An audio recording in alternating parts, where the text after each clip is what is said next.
কোনো এক শুভাকাঙ্ক্ষী কমেন্ট করেছেন, ম্যাডাম, সেক্স টাইম বাড়াতে চাই, পূর্বের মতো আর সময় পাই না। এখন করণীয় কি? ধন্যবাদ ভাইয়া সুন্দর একটা কমেন্ট করার জন্য। দেশের এবং প্রবাসের ভাই বোনদের প্রতি সালাম।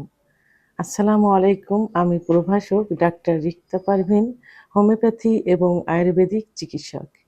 চেম্বার সেবা হোমিও কমপ্লেক্স অ্যান্ড সেবা ডিজিটাল ল্যাব, উপজেলা মডেল মসজিদের পূর্ব পাশে, শিমুলিয়া, মাগুরা। অনেক পুরুষেরই একটি সাধারণ সমস্যা থাকে, সেটা হলো সহবাসের সময় পাই না।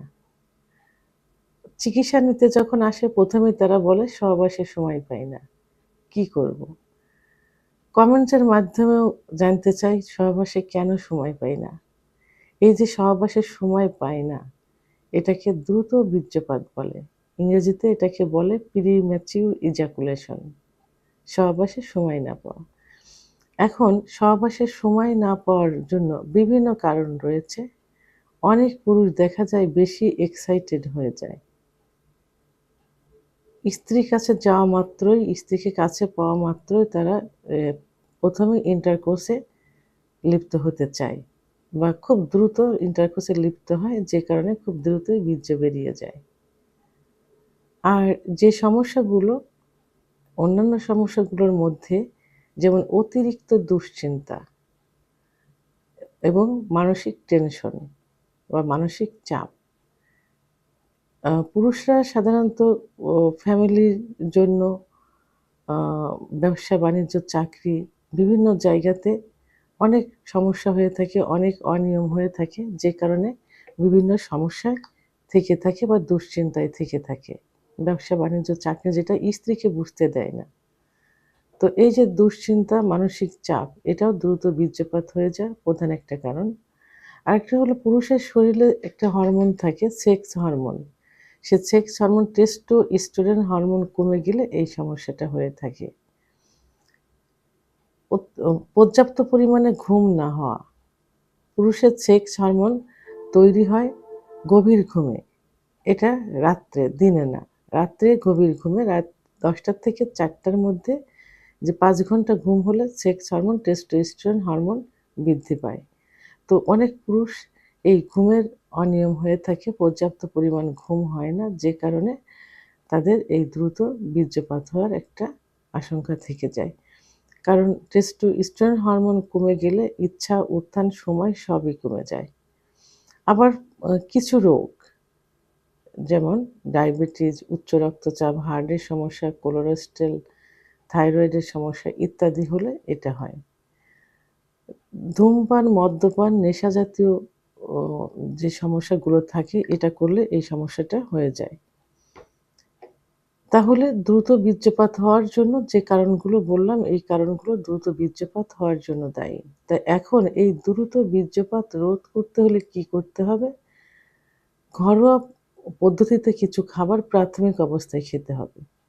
যেমন দুধ, ডিম, খেজুর, কাজু বাদাম, মধু, ঘি, অর্গানিক নারিকেল তেল, জিঙ্ক জাতীয় খাবার, যেমন বীজ জাতীয় খাবার যেমন শিমের বীজ, কুমড়ার বীজ ইত্যাদি, ওমেগা 3 বা আ ফ্যাটি অ্যাসিড যেমন সামুদ্রিক মাছ, এই খাবারগুলো খেতে হবে। এরপরেও যদি ঠিক না হয়, অর্থাৎ ৩ মাসের মধ্যে যদি এই সমস্যার সমাধান না হয়, তাহলে অবশ্যই একজন অভিজ্ঞ সম্পন্ন রেজিস্টারকৃত হোমিওপ্যাথি আয়ুর্বেদিক ডাক্তারের শরণাপন্ন হতে হবে। কারণ একমাত্র হোমিওপ্যাথি চিকিৎসার মাধ্যমেই, আয়ুর্বেদিক চিকিৎসার মাধ্যমেই পার্শ্ব প্রতিক্রিয়াভাবে এই সমস্যার সমাধান হওয়া সম্ভব। তারপরে কি করতে হবে? যে কারণে এই সমস্যাগুলো হয়ে থাকে, সাধারণত হস্তমৈথুন, বিছানায় ঘর্ষণ, অতিরিক্ত যৌন মিলন, এটা কিন্তু প্রধান একটা কারণ থেকে থাকে। এই কারণগুলো অবশ্যই বন্ধ করতে হবে। পর্যাপ্ত পরিমাণ ঘুমোতে হবে। বিশেষ করে রাত্রে ঘুমোতে হবে, ৭ থেকে ৮ ঘন্টা ঘুমোতে হবে। পরিমিত পরিমাণ পানি পান করতে হবে। দুশ্চিন্তা মুক্ত থাকতে হবে। দুশ্চিন্তা হোক এমন কোনো আ কাজে না যাওয়াই উচিত হবে। সর্বোপরি আরেকটা যে বড় সমস্যা থাকে, সেটা হলো যে সঙ্গিনীর সাথে যদি সম্পর্কের অবনতি থাকে, তাহলে কি হয়? যদি উভয়ের মনোমালিন্য দেখা যায় তাহলে কিন্তু আগ্রহটা আসলেও ওইভাবে রিল্যাক্স আসে না, ওইভাবে সময় হয় না। তখন বীর্যপাতটা দ্রুত হয়ে যায়। আবার পূর্বে যদি দেখা যায় যে ব্যর্থ যৌন মিলনের কোনো অভিজ্ঞতা থাকে, তখন এই যৌন মিলনে গেলে অনেক সময় সেইটা মনে পড়ে যায় যে হয়তো পারবো না এই কথাটা ভেবে দ্রুত বীর্যপাত হয়ে যায়। এই যে সমস্যাগুলো, এই সমস্যাগুলো থেকে দূরে থাকতে হবে। এগুলো মনে করা যাবে না। আর খাদ্য অভ্যাস অ অ ঠিক রাখতে হবে। অনেকে অনিয়মিত খাদ্য অভ্যাস করে থাকে।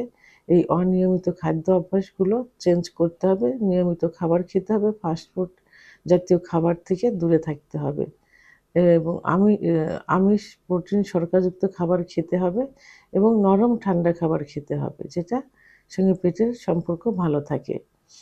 তাহলে এই হস্তমৈথুন, বিছানায় ঘর্ষণ এইগুলো বন্ধ করতে হবে। ডাক্তার কিছু পরীক্ষা-নিরীক্ষা দিবেন। পরীক্ষার মাধ্যমে কনফার্ম হওয়া যাবে যে সমস্যা কী, প্যাথোলজিক্যাল রিপোর্ট। সেই প্যাথোলজিক্যাল রিপোর্ট অনুযায়ী ডাক্তার নির্দিষ্ট একটা ডোজে চিকিৎসা দিবেন। সেই ডোজটা মেইনটেইন করতে হবে। অনেকে ডোজ মেইনটেইন করেন না। দেখা গেল একবার কিছুদিন এক ডাক্তারের ওষুধ খেলো, কিছুদিন পরে ১৫ দিন পরে অন্য ডাক্তারের কাছে চলে গেলে। এটাতে কিন্তু আরো বেশি ক্ষতি হওয়ার সম্ভাবনা থেকে যায়। কারণ এই ডাক্তার কি দিল, আরেক ডাক্তার কি দিল, এটাতে আরো বেশি ক্ষতি হবে। এইজন্য একবারেই একজন অভিজ্ঞ সম্পন্ন রেজিস্টারকৃত ডাক্তারের শরণাপন্ন হতে হবে এবং ওষুধের ডোজটা মেইনটেইন করতে হবে। এবং উনি যে নির্দেশগুলো দেবেন, যে উপদেশগুলো দেবেন, সেই উপদেশগুলো পালন করতে হবে। সর্বোপরি যদি আমার চিকিৎসার প্রয়োজন হয়ে থাকে, সেক্ষেত্রে কমেন্ট বক্সে লাস্টে ৫৮ নাম্বার আমার পার্সোনাল নাম্বার এবং হোয়াটসঅ্যাপ নাম্বার। আমার সঙ্গে যোগাযোগ করুন। ইনশাআল্লাহ সঠিক একটা চিকিৎসা দেওয়ার চেষ্টা করব। ভিডিওটি সম্পর্কে যদি কোনো মতামত থেকে থাকে অবশ্যই কমেন্টসের মাধ্যমে জানাবেন। আর ভিডিওটি ভালো লাগলে লাইক, কমেন্ট, সাবস্ক্রাইব করে আমার সঙ্গে থাকুন। আল্লাহ হাফেজ।